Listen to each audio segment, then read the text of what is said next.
Hey, hey, hey! Welcome guys back to Musings of Maverick channel. I'm your host Maverick, and today we are going to be continuing our watch of Kenja no Mago with episode 5.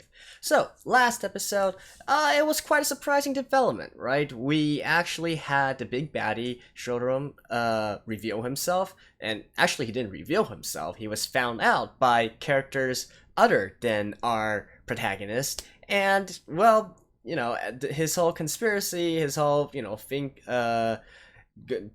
behind the scenes and demonifying people was discovered, and so he has now fled the country, right? Although I think the people do presume him to be dead. Now, I was honestly surprised. I did not expect the pacing of this anime to go forward this fast, and so now I guess we are going to be ending the first arc, if you will, of the anime.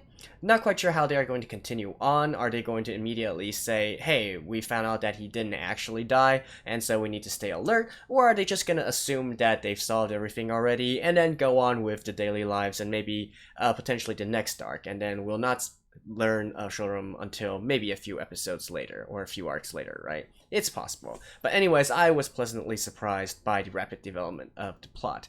And, well, to be honest, even though this anime isn't gaining that much attention in the West, I've said it before and I'll say it again. The Japanese love this light novel, right? When I was in Japan, everywhere they had the light novels on sale, and they had some events or special booths for it, right? And even recently, just yesterday or today, it was revealed that it was voted the top number one, actually, the number one anime in terms of popularity ranking on a very popular anime streaming site used in Japan, Docomo's anime store, right? So that was a poll that featured over 100,000 votes, of which Kenja no Mago gained, I believe, 8,000 of it. So maybe not that much. The votes were all pretty much evenly distributed, but still, it just goes to show like how popular this is in Japan, especially in relative to how it is perceived in the West, right? In the West, most people are still viewing it as this generic anime. But anyways, since you guys are here, I assume that you guys do like this one and want to continue watching on, and so do I as well. So let's just get right into the episode. Now let's begin in 3, 2, 1, play.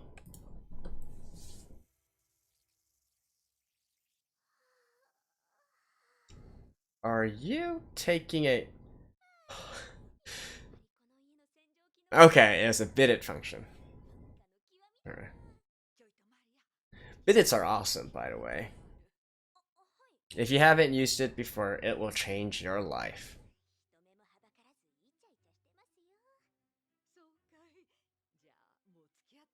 No.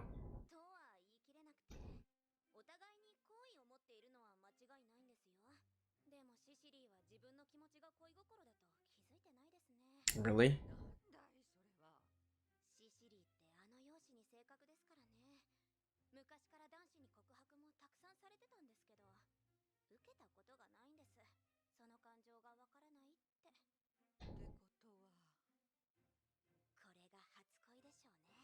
Oh. Into this. So it looks like we are going with more of the daily life stuff. Alright, let me skip this real quick. I'll see you guys in a second. And back.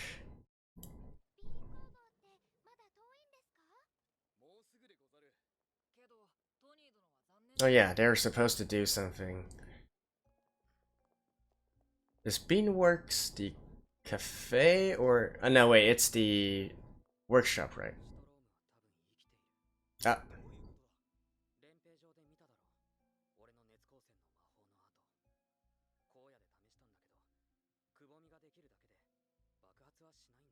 Mm-hmm. Okay. So they actually know he's still alive.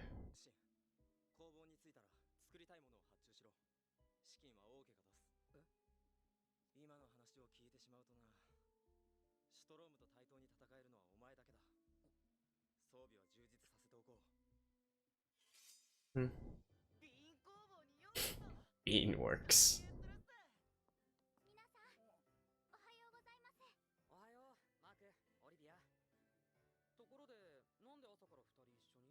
They're a couple.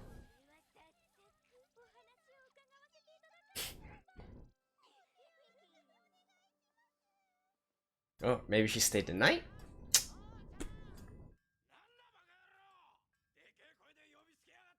Harold.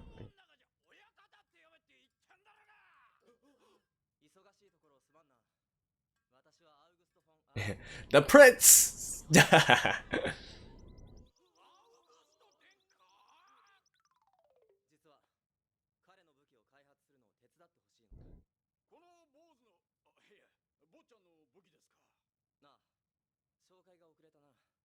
And then they're going to lose their minds again.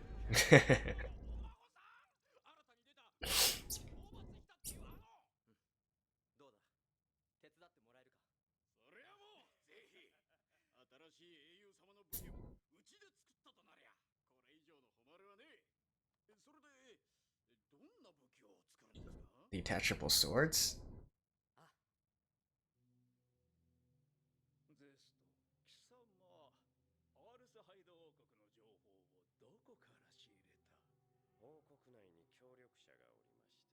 Oh.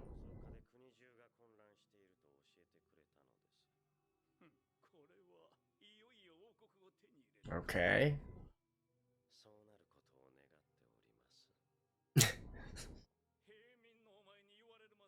This glasses.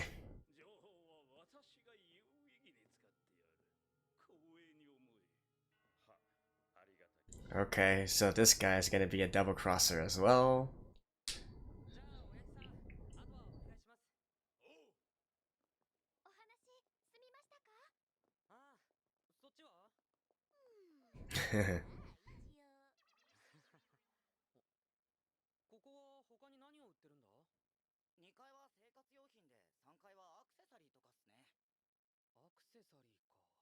Oh.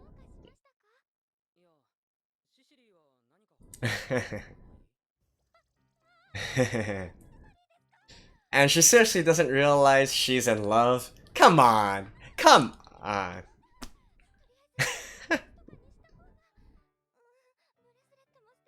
Please tell me there's a Tsukomi character here.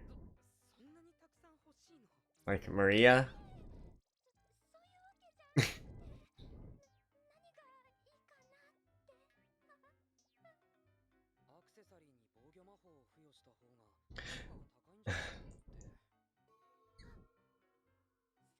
Come on, it's two birds with one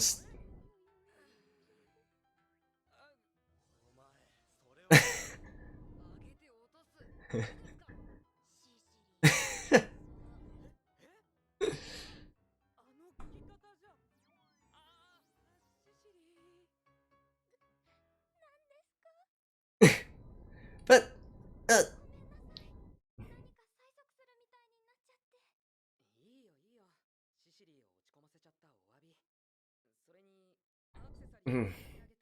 and these two are not a couple? Like how? It doesn't work that way!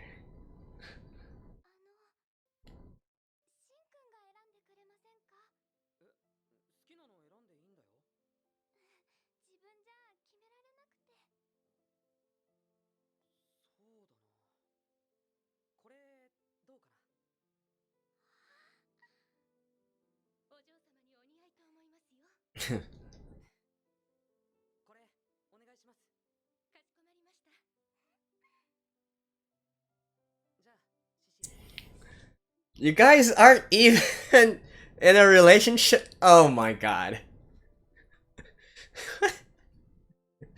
What? OMG. Oh my god.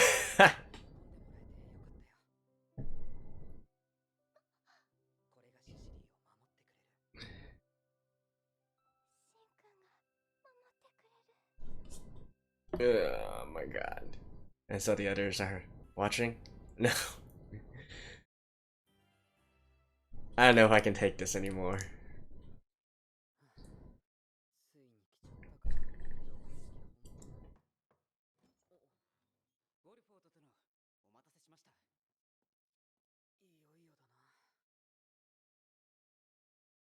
Mm-hmm. I guess it'd be like a ton of people.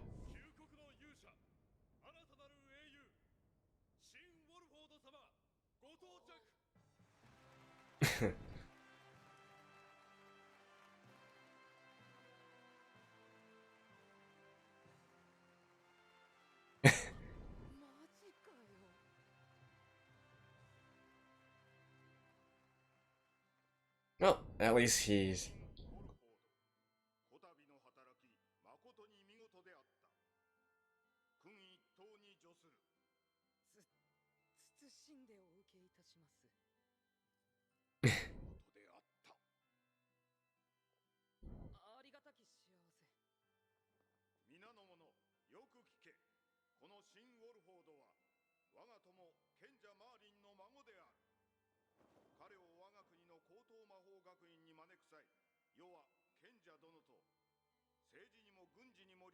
Hmm.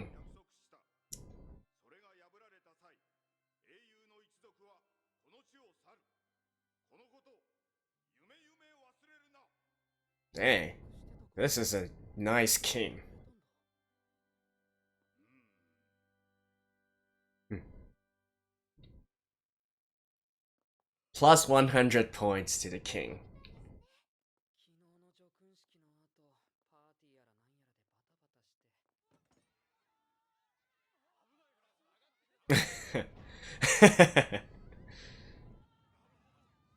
Yeah, you better close that door, dude.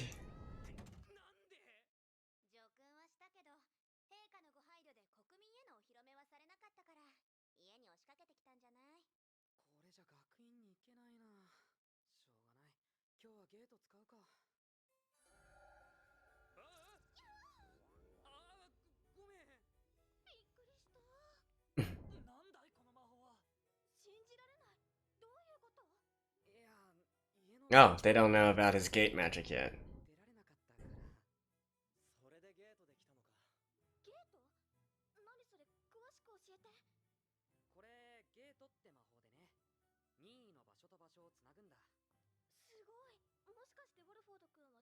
Not quite teleportation.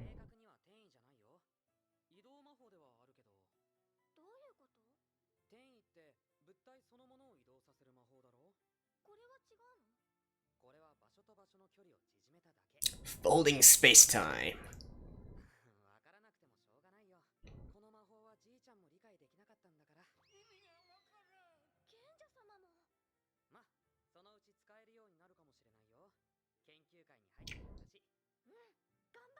I think having this kind.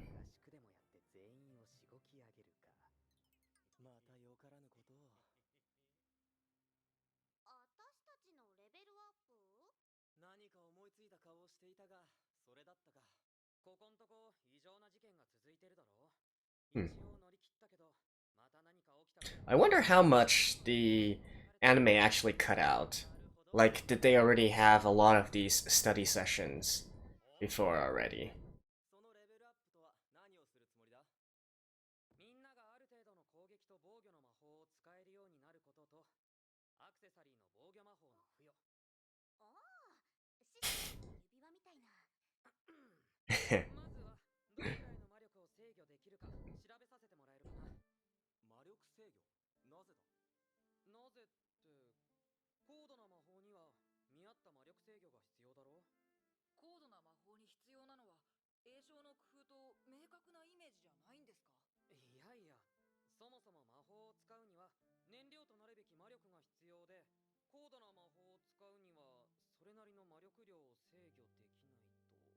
Yeah, that's probably a.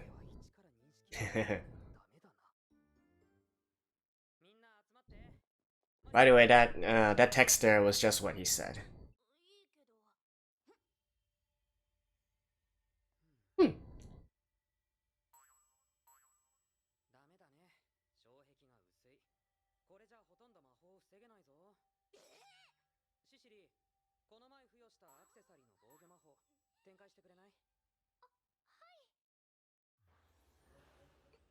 So it's like multiple layers?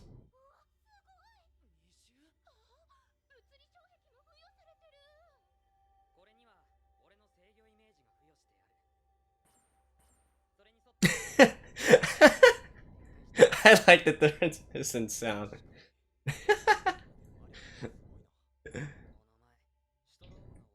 Again, this is something that you can only do within the anime. I know why, that amuses me.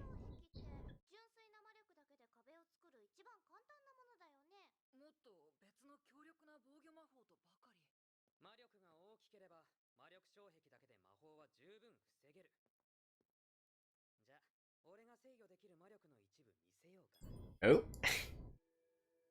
So how many layers can you do?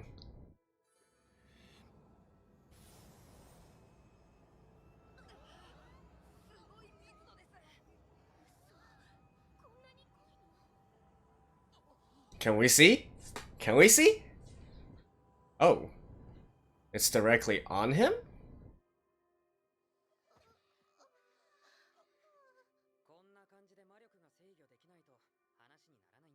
I think you're kind of an outlier, Shin.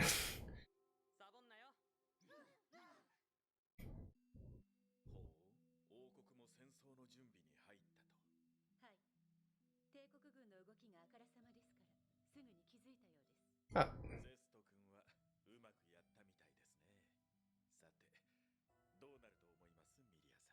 Media.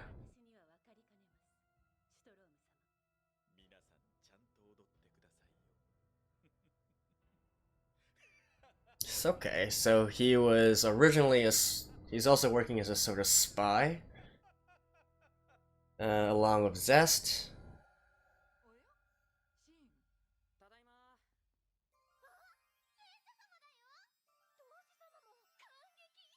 Hmm?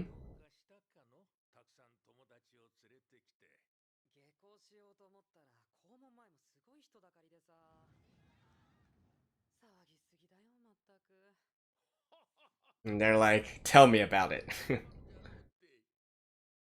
I don't think so. It hasn't died since you guys were last year.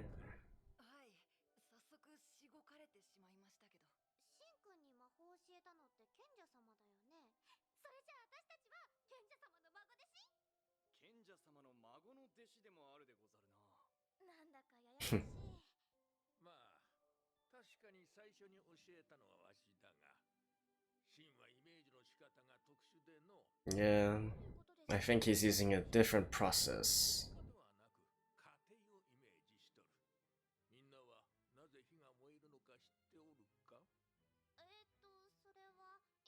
Hmm. So this is the advantage of this being an isekai.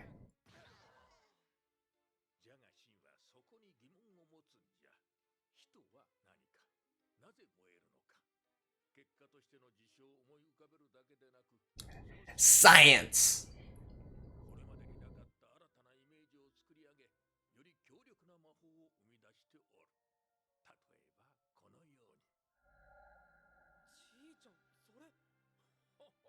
No.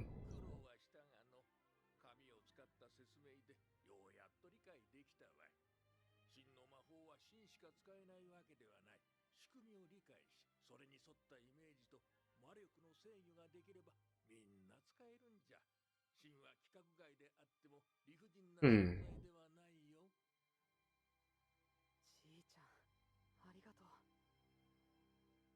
Nice.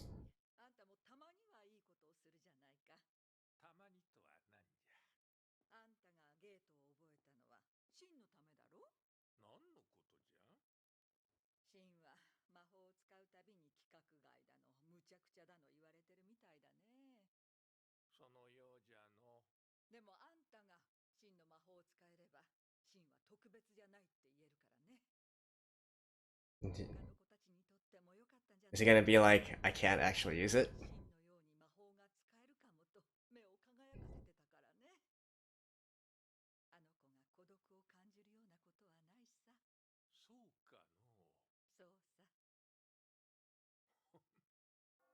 No. Okay. Never mind.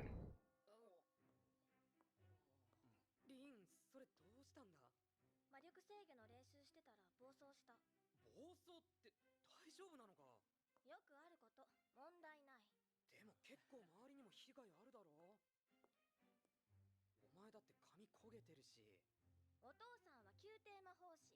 家に暴走させても大丈夫な練習場がある。じゃしょっちゅうやらかしてるわけか。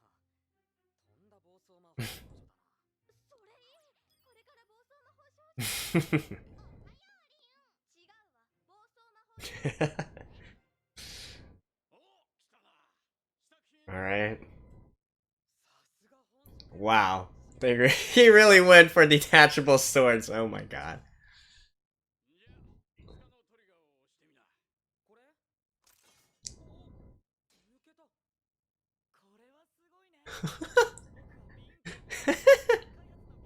This is so ridiculous.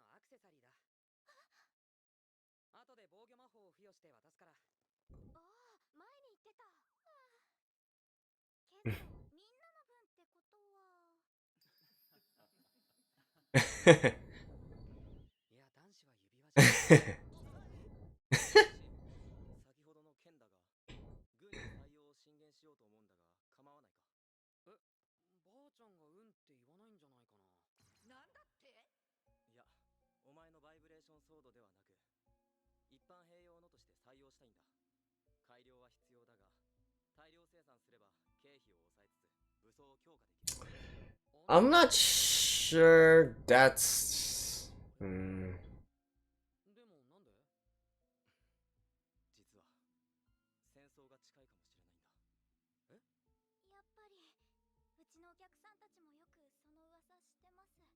That kind of sword design...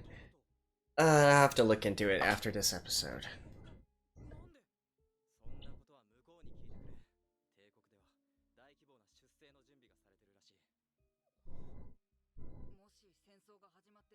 Ooh. So the next... Are they actually going to be fighting on a battlefield? Or are they gonna avert the crisis?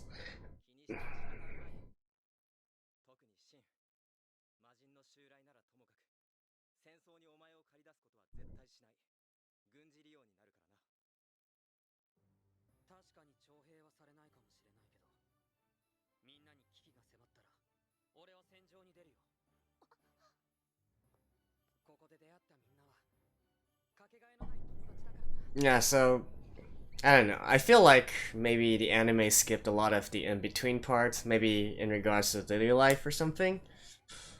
Or it really is just such a fast-paced anime. Alright, so that's that. I don't... Maybe there's a little bit more. I'll check to make sure, and if not, I'll see you guys after the ending. And so there actually is a little bit. Oh, here it goes.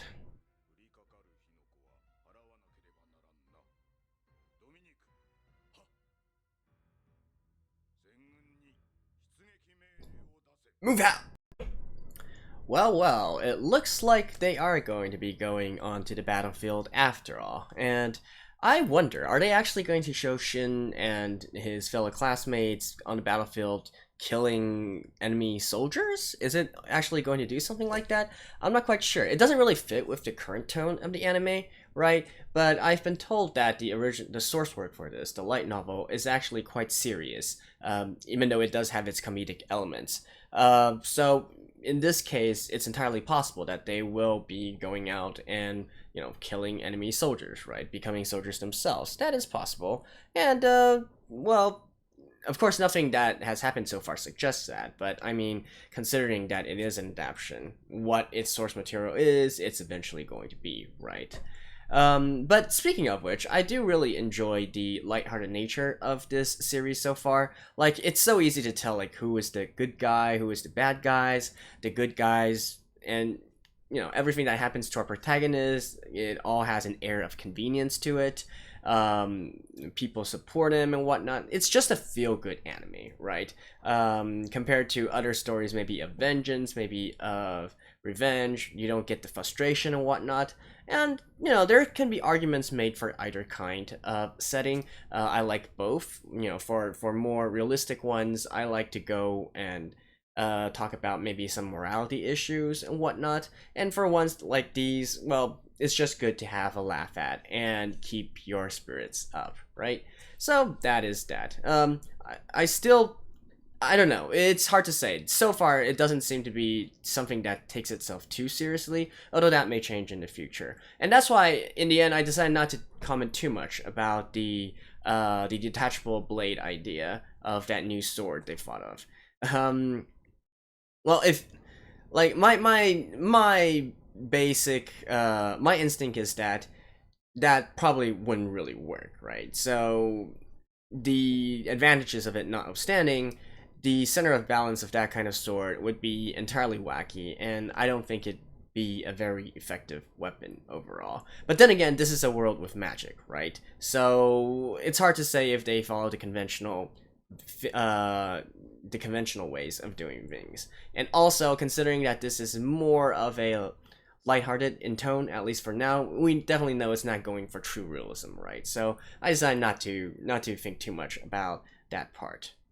And so also in regards to war, right? So Shotorum,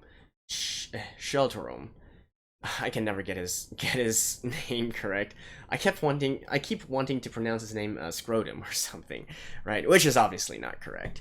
Anyways, so what is his major plan, right? So obviously he's trying to pit the Empire against the Kingdom, maybe make this great war break out, and he's working with another guy within the Empire, Zest, to both achieve this sort of goal.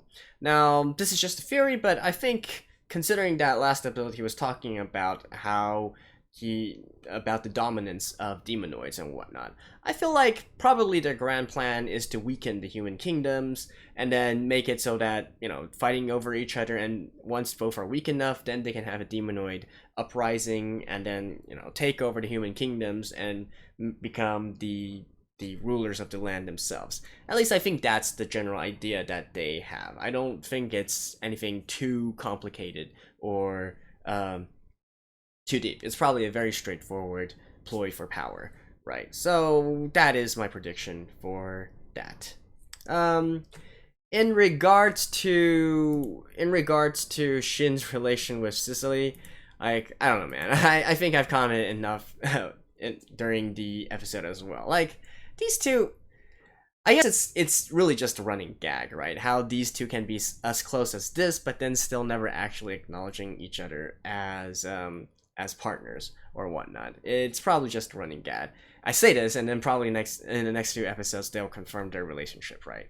But anyways, I guess, it's kind of sweet and kind of funny at the same time, although it does leave me feeling pretty damn incredulous that such a relationship can happen without them actually, acknowledging it, right? So that was that. In terms of the magic, so from what we've gathered so far, I'm assuming actually that the magic control Shin is talking about is actually controlling things at the atomic level, right? So it doesn't seem to be, the world setting doesn't seem to be one where you have different kinds of elemental elements, for lack of a better word, right? It seems that it's grounded in science. So, all the magic that comes out, it's based on manipulating the atoms that reside in this world, and combining them together through science. Although I guess he has the ability to directly manipulate them, which is something that we cannot do. And so that creates all the different kinds of magic spells that we can see. At least that's my theory for now, right? Otherwise, it doesn't really make sense for there to also be elementary types of things, and then it also follows our real world physics, right? Which is what they are actually alluding to, that this is all just physics in a way. Although, if that is true, thinking about it, Shin can actually create a thermonuclear bomb, right? Like, if he can control atoms, he can easily produce a nuclear fusion or fission reaction. So, just some food for thought. I'm not sure if he's ever going to do something like that, but I think he certainly has the means to create a spell of mass destruction. So that's just that. And then what else is there to talk about? I think that's about it. Yeah. This series so far, it's reminded me a lot of Tensura. That time I got reincarnated as a slime, right? In the sense that the protagonist is OP and he has a good life. He has everybody helping him. So occasionally he goes up against some strong enemies, but at least the enemies are clear, the friends are clear, and whatnot, and so all is fine and dandy, right? So just as I said before, a feel-good anime, for you to lift your spirits up. Now, one minor nitpick I do have about this, besides the sometimes still pretty bad animation, is I wonder how much of the daily life story or the school life story that they omitted, right? Because it seems that he's bonding with his classmates a little bit too easily and a little bit too fast. I feel like probably there was some more time given to them having this kind of camaraderie between them, if you will. Maybe there's a lot of stuff in regards to him starting to begin in school or this study club activities or whatnot. If somebody has read the source material before, do let me know. But it just feels a little bit unnatural how they are progressing right now, right? So I do think that they probably omitted a lot of that stuff, maybe in favor of pushing the plot along, which I can't really fault them, to be honest. So yeah, I think that's about it. That's been my review for Kenja no Mago episode 5. Yeah, nothing else much to say. Hope you guys have been enjoying this series as well, and I will see you guys next week. So until then, bye bye.